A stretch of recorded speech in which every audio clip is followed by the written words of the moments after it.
जब कोई हाथ और साथ दोनों ही छोड़ देता है, तब कुदरत कोई ना कोई उंगली पकड़ने वाला भेज देता है। उन्हीं का नाम कान्हा है। जो मन को नियंत्रित नहीं करते हैं, उनके लिए वह शत्रु के समान कार्य करता है। हे अर्जुन, व्यक्ति जो चाहे बन सकता है, यदि वह विश्वास के साथ इच्छित वस्तु पर लगातार चिंतन करे।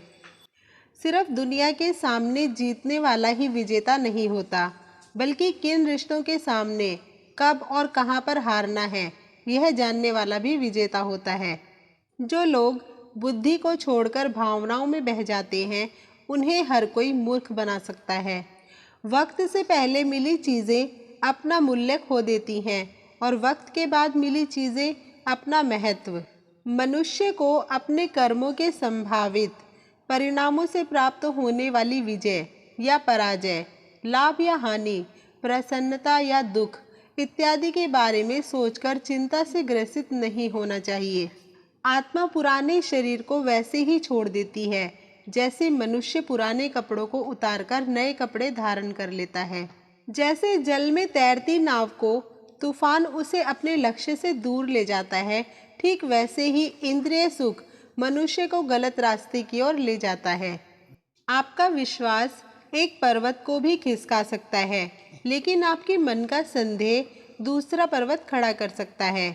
हमारा खुद पर विश्वास होना बहुत ही ज़रूरी है, क्योंकि हम अपने रास्ते पर खुद चलते हैं। वक्त कभी भी एक जैसा नहीं रहता है। उन्हें भी रोना पड़ता है जो बेवजह दूसरों को रुलाते हैं। अपनी पीड़ा के लिए संसार को दोष मत दीजिए, अपने मन को समझाओ। तुम्हारे मन का परिवर्तन ही तुम्हारे दुखों का अंत है। खुद को कमज़ोर कभी नहीं समझना चाहिए। अगर आप गिरते हो तो उठने का प्रयास करो, लड़ो, पूरी निष्ठा से अपना कर्तव्य कर्म निभाओ, बाकी सब मुझ पर छोड़ दो। हो सकता है हर दिन अच्छा ना हो, लेकिन हर दिन में कुछ अच्छा जरूर होता है। धैर्य रखिए। कभी कभी आपको जीवन में सबसे अच्छा पाने के लिए सबसे बुरे दौर से भी गुजरना पड़ता है। रोना बंद करो और अपनी तकलीफ़ों से खुद लड़ना सीखो, क्योंकि साथ देने वाले भी शमशान से आगे नहीं जाते। समय जब न्याय करता है, तब गवाहों की आवश्यकता नहीं पड़ती। सुंदरता आपकी दृष्टिकोण में होती है। किसी को कीचड़ में खिला कमल भी लुभाता है और किसी को चांद में भी दाग नजर आते हैं। हे अर्जुन, जो कोई भी जिस किसी भी देवता की पूजा पूरे विश्वास के साथ करने की इच्छा रखता है, तब मैं उसका विश्वास उसी देवता में दृढ़ कर देता हूँ। उदय किसी का भी अचानक नहीं होता।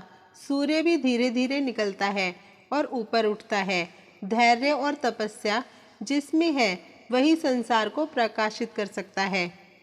हे अर्जुन, स्वर्ग प्राप्त करने और वहाँ कई वर्षों तक वास करने के पश्चात एक असफल योगी का पुनः एक पवित्र और समृद्ध कुटुंब में जन्म होता है।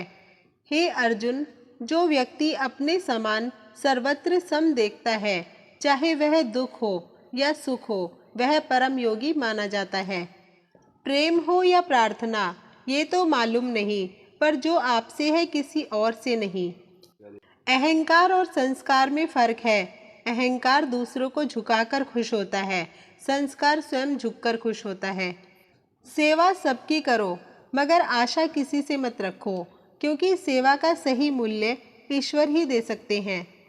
जब सत्य की असत्य से लड़ाई होगी, तो सत्य अकेला खड़ा होगा और असत्य की फौज लंबी होगी, क्योंकि असत्य के पीछे मूर्खों का झुंड भी होगा।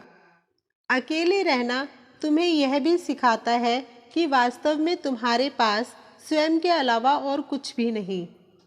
जब परिवार के सदस्य अप्रिय लगने लगे और पराये अपने लगने लगे, तो समझ लीजिए विनाश का समय आरंभ हो गया है।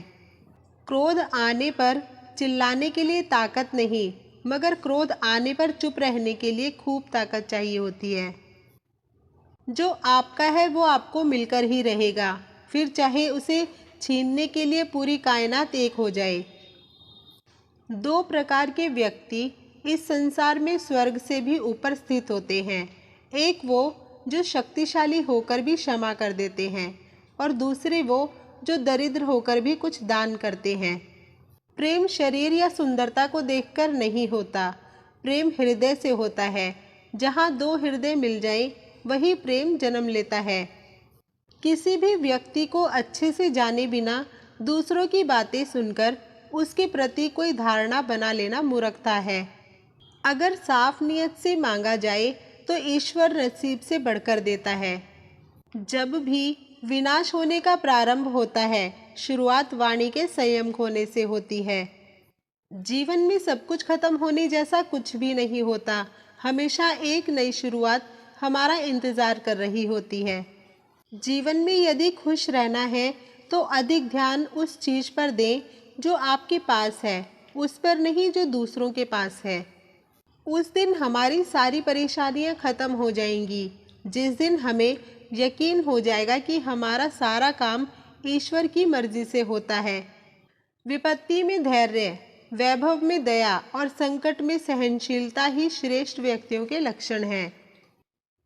जो व्यक्ति स्पष्ट और सीधी बात करता है, उसकी वाणी कठोर जरूर होती है, लेकिन वह कभी किसी के साथ छल नहीं करता। जो अच्छा लगे उसे ग्रहण करो और जो बुरा लगे उसका त्याग, फिर चाहे वह विचार हो, कर्म हो या मनुष्य। बुराई बड़ी हो या छोटी, हमेशा विनाश का कारण बनती है, क्योंकि नाव में छेद छोटा हो या बड़ा, नाव को डुबा ही देता है। परिवार और समाज दोनों ही बर्बाद होने लगते हैं जब समझदार मौन और नासमझ बोलने लगते हैं। आप वापस नहीं जा सकते हैं और शुरुआत को नहीं बदल सकते हैं, लेकिन आप जहां हैं वहीं से शुरू कर सकते हैं और अंत को अवश्य बदल सकते हैं। जब उम्मीदें टूटने लगे, कोई रास्ता दिखाई ना दे, तो एक बार भगवत गीता की शरण जरूर ले लेना। उम्मीद करती हूँ दी गई जानकारी आपको पसंद आई होगी। पसंद आई हो तो वीडियो को लाइक, शेयर और चैनल को सब्सक्राइब करना ना भूलें। धन्यवाद।